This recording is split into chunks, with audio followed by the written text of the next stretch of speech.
সুপ্রিয় দর্শক, আজকে আপনাদের দেখাবো যে রসুন গাছ, এক কোয়া রসুন থেকে কতগুলা রসুন হয়, বড় বড় এক একটা রসুন হবে।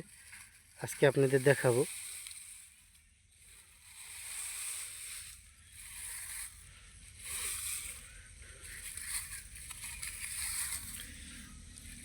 এক কোয়া রসুন লাগানো হয়, যে এক কোয়া রসুন উড়ালে কি কিছু কবে নেবার। এই দেখেন, মা ওঠে না, মানে এখানে মানে শিয়ার বসাইতেছে। অনেক দিন হয়েছে, মনে হয় 15 দিন হয়েছে লাগাইছে। এই এক দানার রসুন থেকে আপনি প্রায় 30 দানা হবে।